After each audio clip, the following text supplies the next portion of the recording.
Hello everyone. आज की video में हम बात करेंगे ऑल इंडिया बार एग्जामिनेशन 19 जो एग्ज़ाम हो चुका है। कई सारे कैंडिडेट बोल रहे हैं कि सर रिजल्ट कब आएगा, और उन्होंने पता नहीं कहाँ से न्यूज़ भी देख ली है। देखो, मैं आपको आज की वीडियो में सारी बातें बता दूंगा। आपको रिजल्ट तक वेट करने की ज़रूरत भी नहीं है, ठीक है। आपको रिजल्ट तक वेट करने की ज़रूरत भी नहीं है अगर आपका क्राइटेरिया पूरा हो रहा है। इसी वीडियो में बताऊँगा कि अगर आपका क्राइटेरिया पूरा होता है तो आपको रिजल्ट वेट करने की ज़रूरत नहीं है। आपका रिजल्ट पॉजिटिव ही रिजल्ट आएगा और आपको टेंशन घबराने की ज़रूरत नहीं है। आपका रिजल्ट आपके फेवर में ही आएगा, ठीक है। रिजल्ट आ सकता है जनवरी के महीने में, आ सकता है जनवरी एंड में आ सकता है। तो जनवरी रिजल्ट कब आएगा, ये जो बार काउंसिल ऑफ इंडिया है ये रिजल्ट तब जारी करेगी, उससे पहले रिवाइज आंसर की जारी करेगी। डायरेक्ट तो रिजल्ट जारी करेगी नहीं, उससे पहले रिवाइज आंसर की जारी करेगी। तो रिवाइज आंसर की आएगी, उसके बाद ही रिजल्ट आएगा। ये बात आप मान के चलो। कहीं से भी आप न्यूज़ पढ़ के आते हो और आप कहते हो कि सर देखो हमने न्यूज़ पढ़ी है, और आप मुझे भेजते हो कि सर लिखा हुआ था कि जनवरी के सेकेंड वीक में, यानी कि 15 जनवरी से 20 जनवरी के बीच में रिजल्ट आ सकता है। देखो 15 जनवरी से 20 के यहाँ पर ये पता नहीं कहाँ से ये न्यूज़ बनाई है, मुझे नहीं पता, लेकिन 15 जनवरी से 20 जनवरी के बीच में रिजल्ट तो नहीं आएगा। पहली बात तो ये है, क्योंकि 15 जनवरी से 20 जनवरी के बीच में हो सकता है रिवाइज आंसर की आ जाए, रिजल्ट नहीं आएगा। रिवाइज आंसर की आ सकती है, ये बात आप मान के चलो। और रिजल्ट आएगा जनवरी के एंड में या फिर फरवरी के प्रथम सप्ताह में, फर्स्ट वीक में आ जाएगा फरवरी के, ठीक है। ये मान के चलो आप। फिर उसके बाद में मैं आपको बताता हूँ कि आपको घबराने की ज़रूरत नहीं है, आपके फेवर में ही रिजल्ट आएगा। आप अपने काम में लगे रहो। अगर आप जुडिशरी की तैयारी कर रहे हो तो जुडिशरी में लगे रहो, और अगर आप प्रैक्टिस कर रहे हो तो प्रैक्टिस में लगे रहो। कोई दिक्कत वाली बात नहीं, रिजल्ट तक का वेट करने की ज़रूरत भी नहीं है। अगर आपका क्राइटेरिया जो मैं आज की वीडियो में बता रहा हूँ, अगर आपका क्राइटेरिया बन रहा है तो आपको रिजल्ट तक वेट करने की ज़रूरत भी नहीं है। देखो, इस न्यूज़ के अकॉर्डिंग तो ये कह रहा है कि जनवरी तक रिजल्ट आ सकता है। जनवरी में हो सकता है जनवरी एंड में आ जाए, ये अच्छी बात है, लेकिन पहले रिवाइज आंसर की तो आने दो। रिवाइज आंसर की आएगी, उसी के बाद रिजल्ट आएगा। अब कट ऑफ की बात की है तो इन्होंने तो एक्सपेक्टेड कट ऑफ भी बता दी कि 45 मार्क्स जो हैं वो जनरल वालों के लिए लाने होंगे 98 में से, ठीक है। अब पता नहीं कहाँ तक इनका जो ये जो न्यूज़ भेजी गई है ये सही है, मुझे सही नहीं लगती, बिल्कुल गलत है, ठीक है। और ओबीसी को 42 मार्क्स लाने, पता नहीं कैसे लेकर के आते, ये बिल्कुल गलत न्यूज़ है, ठीक है। ये न्यूज़ सही नहीं है। अब मैं आपको बताता हूँ कैटेगरी कैसे बनती है, कैटेगरी कैसे बनेगी, कट ऑफ कैसे निकलेगी। 2017 तक तो 40% था, 35% ये रूल चल रहा था, लेकिन अब ये ख़त्म हो चुका है।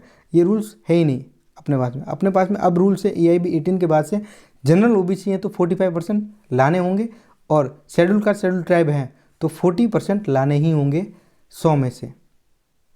100 में से बात कर रहा हूँ। अब कट ऑफ की बात करते हैं तो देखो, जनरल ओबीसी के लिए 100 में से 45 नंबर लाने अनिवार्य हैं। शेड्यूल कास्ट शेड्यूल ट्राइब के लिए 40 नंबर लाने अनिवार्य हैं। आपने एग्ज़ाम दिया है AIB 19, पेपर डिस्कशन भी किया है, और ये भी बताया कि कौन से सवाल डिलीट होंगे और कौन से नहीं होंगे। इस वीडियो में नहीं बताऊंगा, टाइम वेस्ट हो जाएगा पूरा पूरा आपका फालतू में, ठीक है। मैं आपको बताता हूँ कि मान लो आप 3 सवाल से 4 सवाल मान के चलो कि आपके सवाल डिलीट होने की पूरी पूरी संभावनाएं बन रही है। तो 3 या 4 सवाल अगर डिलीट होते हैं, ठीक है, 3 या 4 सवाल अगर डिलीट होते हैं तो फिर कट ऑफ कितनी चली जाएगी। देखो, मान के चलो कि ये जो 100 नंबर का पेपर है, ऑब्जेक्शन अभी रेज किए गए हैं, तो 3 सवाल मैंने आपको बताया कि 3 सवाल डिलीट हो सकते हैं, यानी कि पूरी पूरी संभावना है डिलीट होने की 3 सवाल के। तो 3 सवाल जब डिलीट होंगे, 3 या 4 मान के चलो, मैक्सिमम जो है वो 4 सवाल डिलीट हो सकते हैं। तो अगर 4 सवाल भी डिलीट होते हैं तो कहाँ तक जाएगी, 96 तक। तो 96 से फिर कट ऑफ निकालनी है 45% जनरल ओबीसी के लिए और 40% शेड्यूल कास्ट शेड्यूल ट्राइब और डिसेबल पर्सन के लिए। उनके लिए 40% निकालनी है, जनरल ओबीसी के लिए 45% निकालनी है। अगर ये कट ऑफ बैठती हैं तो इस कट ऑफ के अकॉर्डिंग अगर आपके मार्क्स जो हैं, अगर आपके मार्क्स जनरल ओबीसी अगर आप हो और 43 और 44 मार्क्स आ रहे हैं विदाउट ऑब्जेक्शन, यानी कि ऑब्जेक्शन वाले सवालों को छोड़ दो, जो भी सवाल ऑब्जेक्शन में गए हैं, जो मैंने पिछले वीडियो में आपको पूरा पेपर एनालिसिस करके बताया था कि ये सवाल आपके ऑब्जेक्शन में जाएंगे। अगर आपके ऑब्जेक्शन में जाने वाले सवाल 5 से 6 सवाल हैं, 5 से 6 सवाल ऑब्जेक्शन में जाएंगे, उन सवालों को छोड़ के आपके 43 या 44 मार्क्स आ रहे हैं जनरल ओबीसी वालों के, ऑब्जेक्शन वाले सवालों को छोड़ के। मैं आपको यहाँ पर क्लियर बता रहा हूँ कि ऑब्जेक्शन वाले सवालों को छोड़ के आपके 43 और 44 मार्क्स आ रहे हैं जनरल ओबीसी। तो आपको रिजल्ट तक वेट करने की ज़रूरत भी नहीं है, आप पास हो। रिजल्ट देखने की भी ज़रूरत नहीं है, जब रिजल्ट आएगा तब आपको आपके फेवर में ही आएगा, तब आपके फेवर में ही रिजल्ट आएगा, आपको वहाँ पर एलिजिबल लिखा हुआ ही मिलेगा, पास लिखा हुआ ही मिलेगा। ठीक है, अगर आपके ऑब्जेक्शन वाले सवालों को छोड़ के 43 44 मार्क्स आ रहे हैं तब मैं बात कर रहा हूँ, क्योंकि 4 सवाल डिलीट हो जाएंगे तो 96 से कट ऑफ निकाली जाएगी तो 43 हो सकती है, और 97 से अगर कट ऑफ निकाली जाए तो हो सकता है 44 बन जाए। तो 44 43 अगर मार्क्स आ रहे हैं तो आपको घबराने की ज़रूरत नहीं है, जनरल ओबीसी वाले पास हैं। लेकिन शर्त यह है कि ऑब्जेक्शन वाले सवालों को आपको छोड़ना है। फिर उसके बाद शेड्यूल कास्ट, शेड्यूल ट्राइब, उनके लिए क्या क्राइटेरिया रहेगा? उनके लिए क्राइटेरिया रहेगा ऑब्जेक्शन वाले सवालों को आपको भी छोड़ना है। ऑब्जेक्शन वाले सवालों को छोड़ करके अगर आपके 38 और 39 मार्क्स आ रहे हैं, 38 या फिर 39 मार्क्स आ रहे हैं तो आप पास हो जाओगे, आपको घबराने की कोई ज़रूरत नहीं है। आपको रिजल्ट तक वेट करने की ज़रूरत नहीं है। आप क्या कर रहे हो, रिजल्ट तक वेट करोगे, कब रिजल्ट आएगा, अलग अलग वीडियो देखते हो, अलग अलग न्यूज़ देखते हो, फालतू अपना टाइम वेस्ट करते हो। क्यों कर रहे हो? इससे बढ़िया आप जो भी जिस भी फील्ड में हो, जुडिशरी की फील्ड में हो तो जुडिशरी की तैयारी करो, पढ़ते रहो। और अगर आप प्रैक्टिस कर रहे हो तो प्रैक्टिस में अच्छे से ध्यान दो। ठीक है, रिजल्ट आएगा, जब भी आएगा तब पॉजिटिव ही आएगा, आपके फेवर में ही आएगा। ठीक है, तो अगर आप शेड्यूल कास्ट या शेड्यूल ट्राइब से हों और आपके 38 39 मार्क्स आते हैं विदाउट ऑब्जेक्शन वाले सवालों को छोड़ के, ऑब्जेक्शन वाले सवालों को छोड़ के आपके 38 या 39 मार्क्स आते हैं तो आप पास हो, आपको घबराने की ज़रूरत नहीं है, रिजल्ट तक वेट करने की भी ज़रूरत नहीं है। रिवाइज आंसर की आ जाएगी तब मैं अलग से वीडियो लेकर के आ जाऊँगा। और जनरल ओबीसी हो और ऑब्जेक्शन वाले सवाल छोड़ दिए हैं, 43 44 मार्क्स आ रहे हैं तो आप पास हो। ठीक है, ऑब्जेक्शन वाले सवालों को छोड़ के। ऑब्जेक्शन जब रिवाइज आंसर की आएगी तब आपके निश्चित तौर पर 2 नंबर बढ़ जाएंगे, ये मेरा दावा है। क्योंकि हो सकता है कई सारे स्टूडेंट जो हैं वो ये जो क्वेश्चन है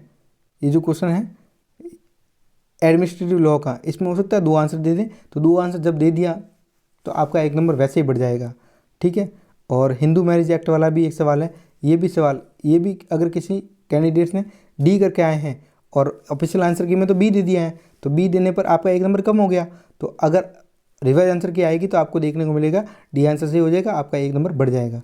तो घबराने की ज़रूरत नहीं है, निश्चित तौर पर आपके दो नंबर मिनिमम बढ़ ही जाएंगे। तो 2 नंबर मान के चलो, 2 नंबर बढ़ जाएंगे। ठीक है, फिर उसके बाद में एक क्वेश्चन और था,